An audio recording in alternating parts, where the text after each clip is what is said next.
तो नमस्कार, आप लोगों को बकरीद की बहुत बहुत शुभकामनाएं। जैसा कि आज आपको पता है कि आज बकरीद का त्यौहार है और हमारे देश में इसे हर्षोल्लास के साथ हमारे जो मुस्लिम भाई हैं और हिंदू भाई में इसका सहयोग करते हैं मनाने में उन लोगों का। तो मैं सबको हृदय से बकरीद की शुभकामना देता हूं। और ये जो त्यौहार है काफ़ी महत्वपूर्ण है जो इस्लाम धर्म के मानने वाले लोग हैं उनके लिए। और हम सब भी आज के दिन छुट्टी इस अवसर पर अपने विद्यालयों में और कोचिंग में रखे हुए हैं ताकि इस त्यौहार का लोग भरपूर आनंद उठा सकें। तो चलिए दोस्तों, मैं आप लोगों को आज का जो विषय है उस पर बात करना चाहता हूँ। आज का जो विषय है हमारा फिज़िक्स पर जो क्लास 12 का है, और ये टॉपिक है हम लोगों का काफ़ी इम्पोर्टेंट जो कि कैपेसिटर जो चैप्टर है जिसे हम लोग इलेक्ट्रोस्टैटिक में पढ़ रहे हैं उससे रिलेटेड है। मैंने पिछले वीडियो में आप लोगों को डाइलेक्ट्रिक के बारे में, कंडक्टर, इंसुलेटर सब के बारे में विशेष तरह से एक्सप्लेनेशन के साथ समझाया था। आज मैं आप लोगों को पैरेलल प्लेट कैपेसिटर का जो कैपेसिटेंस है उसको कैसे निकाला जाता है उसके बारे में बताऊंगा। तो आपका स्वागत है मेरे चैनल जेके एजुकेशन पर। मैं नवीन श्रीवास्तव आप लोगों को एक बार फिर से सुप्रभात और बकरीद की ढेर सारी शुभकामनाएं देता हूं। तो चलिए स्टार्ट करते हैं। आज का हम अपना टॉपिक जो है capacitance of parallel plate capacitor. तो देखिए बच्चों, ये जो है काफ़ी इम्पोर्टेंट है कैपेसिटर के बारे में, जो कि सबसे बेसिक टॉपिक है कि पैरेलल प्लेट कैपेसिटर की कैपेसिटेंस क्या होती है। आप लोगों को एक बात मैं पहले बता देना चाहता हूं कि हम लोग जितने भी कैपेसिटर्स यूज करते हैं जो हमारे डेली लाइफ में, वो सब पैरेलल प्लेट ही होते हैं। एस्फेरिकल और सिलिंड्रिकल कैपेसिटर नहीं बनता है। सारे जितने भी आपके कैपेसिटर बाज़ार में उपलब्ध हैं या जो आप यूज कर रहे हैं वो सब पैरेलल प्लेट कैपेसिटर हैं। तो सबसे इम्पोर्टेंट चीज़ हो जाती है कि पैरेलल प्लेट कैपेसिटर का जो कैपेसिटेंस उसको निकाला कैसे जाता है। तो आइए मैं आप लोगों का इसके बारे में विश्लेषण रूप से जानकारी देता हूं और आप लोग मेरे वीडियो को अंत तक देखिएगा। बीच में मैं कुछ और महत्वपूर्ण बातें बताने वाला हूं जो आपके लिए काफ़ी रोचक होगा, जिसे जानने के लिए आप लोग जो है बहुत उत्सुक होंगे। हो सकता है जानकर आपको काफ़ी फ़ायदा भी मिलेगा। तो मेरे वीडियो को देखते रहिएगा, बीच में आप लोगों को कुछ इंटरेस्टिंग फैक्ट्स भी आपको मिलेंगे। तो आइए मैं आपको बताता हूँ कि पैरेलल प्लेट कैपेसिटर जो है उसको कैसे हम लोग समझें कि उसका कैपेसिटेंस कैसे निकाला जाता है।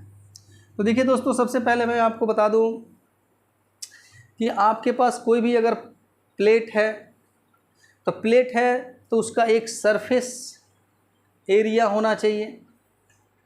ये प्लेट होगा आपका, तो इस प्लेट का आपका सरफेस एरिया मौजूद होगा।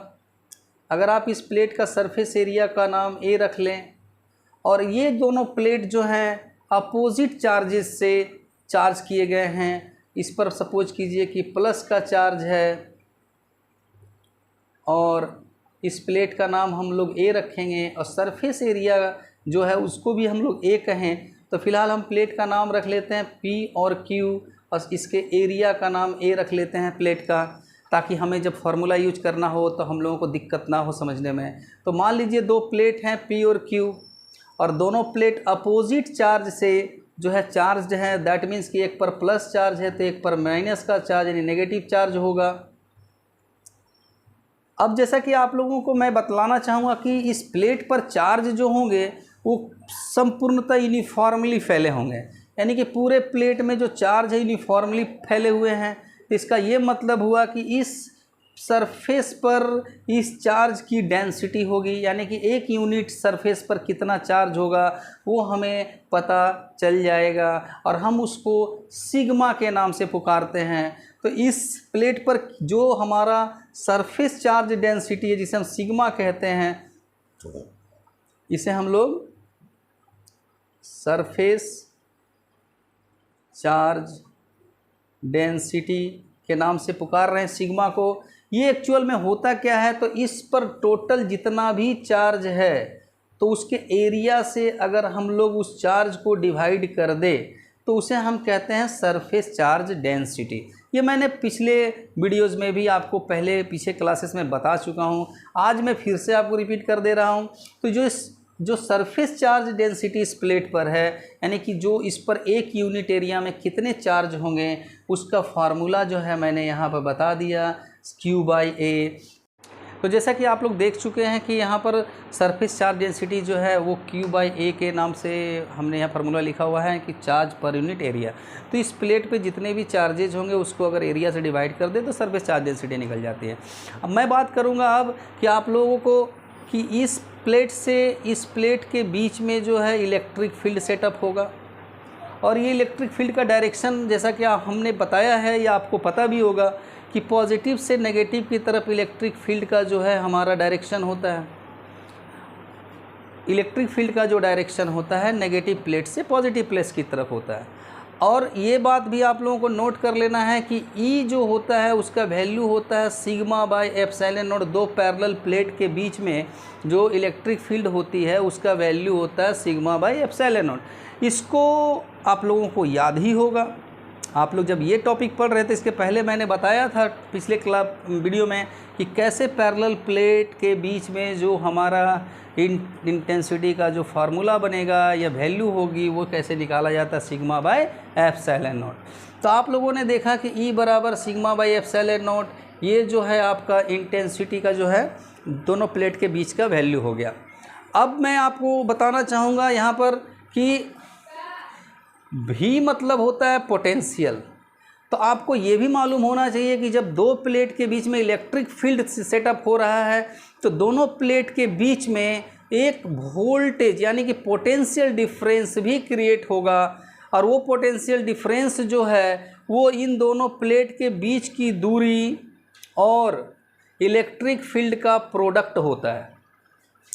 आप लोगों को इन सब फार्मूले के बारे में अगर जानकारी नहीं है तो मेरे डिस्क्रिप्शन में मैंने सारे वीडियोस का लिंक दिया हुआ है, आप उसको देखकर समझ सकते हैं कि पोटेंशियल का जो है फार्मूला E और इंटू D कैसे होता है।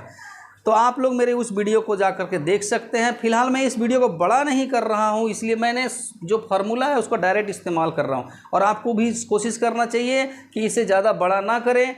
आप लोगों को जैसा बताया जा रहा है उस तरह से आप इसको समझें। अगर ज़्यादा फार्मूलों को समझना है तो आप पीछे वीडियो लिंक में है उसे देख सकते हैं, क्योंकि आपको वहाँ पर इसकी प्रूविंग्स के बारे में तो नहीं पूछा जाएगा। बस आपको एक कैपेसिटेंस को सेटअप करना है, और वो आप स्मार्टली कैसे कर सकते हैं चेक या कर सकते हो वो आपको सिर्फ करना है।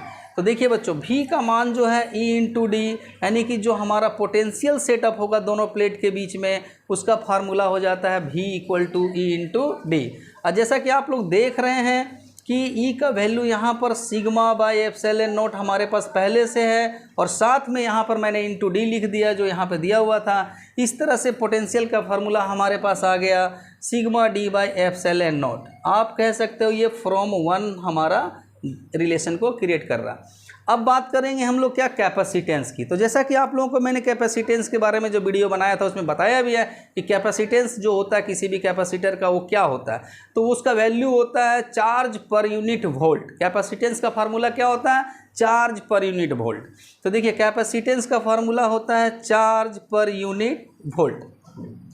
तो चार्ज पर यूनिट वोल्ट जो है वो आपका कैपेसिटेंस का फार्मूला है। तो आप लोगों ने इस फार्मूले को भी याद रखा होगा, याद तो होगा ना, पढ़ रहे हैं डिटेल में आप लोग कैपेसिटर के बारे में, तो आपको इसके पिछले सारे चैप्टर्स के जो टॉपिक्स हैं उसके बारे में तो जानकारी होनी चाहिए। अगर नहीं है तो मेरे डीप वीडियोस को आप लिंक में जो मैंने डिस्क्रिप्शन में जो लिंक दिया हुआ उसे देख करके आप सीख सकते हैं।